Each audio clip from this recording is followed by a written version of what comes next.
नमस्कार दोस्तों, आज मैं रामचरितमानस के एक बहुत ही ज़रूरी किरदार के बारे में बात करेंगे, जिनका नाम अंगद है। अंगद रामायण के एक पात्र हैं। उनके पिताजी किष्किंधा के राजा बलि और माता तारा हैं। वो सुग्रीव के भतीजे हैं। जब रावण की लंका को ध्वस्त करने वाली राम सेना का एक प्रमुख योद्धा थे। बलि की मृत्यु के बाद सुग्रीव किष्किंधा के राजा हुए और अंगद को युवराज बनाया गया। तारा तथा अंगद अपने अच्छे कर्मों के कारण बहुत ही प्रसिद्ध हुए। राम ने उसे रावण के पास दूत बनाकर भेजे।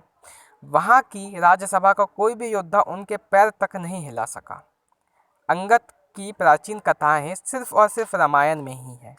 और बहुत सारे लोग कहते हैं कि अंगद में हनुमान के समान बल, साहस, बुद्धि और विवेक था, परंतु उनमें हनुमान जैसी हृदय की सरलता और पवित्रता नहीं थी। अब सवाल आता है कि श्री राम द्वारा अंगद के पिता का वध करने के बाद भी अंगद राम की सेना में कैसे? इसका उत्तर है, देश कालो भज स्वात शम माम प्रिया प्रिय है, सुखद सहस काले सुग्री वशहु भव। अंगद के पिता बलि का प्रभु श्री राम जी ने वध कर दिया।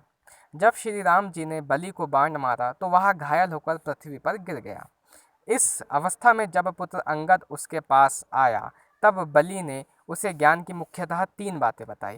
पहली, देश काल और परिस्थिति को समझो।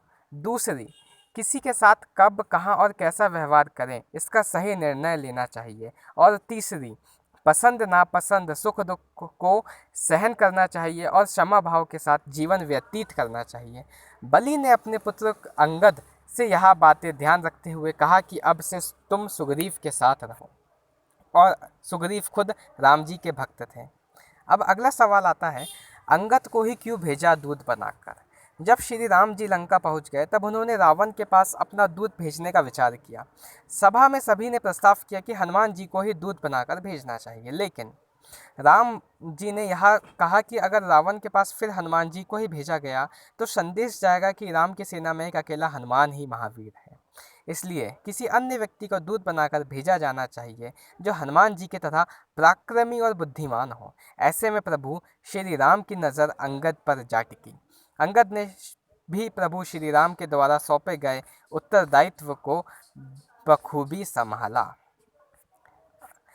जब राम और रावण के युद्ध के पूर्व भगवान श्री राम के अंगद को अपने दूत बनाकर लंका भेजा था, लेकिन वहां पर रावण ने अंगद का अपमान किया।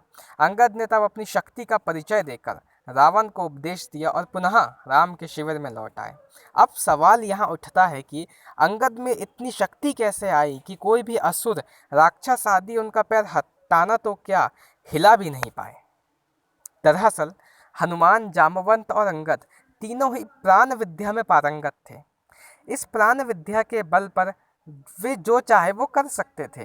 अंगद जब रावण की सभा में गए, उन्होंने इस ही प्राण विद्या के बल पर अपना शरीर बहुत ताकतवर और पैरों को इतना इतना ताकतवर बना लिया था कि उसे हिलाना किसी के बस की बात नहीं थी। यह प्राण विद्या का ही कमाल था। तो कुछ इस प्रकार थी रामायण के महावीर अंगद जी की कहानी। जय श्री राम। नमस्कार दोस्तों, आज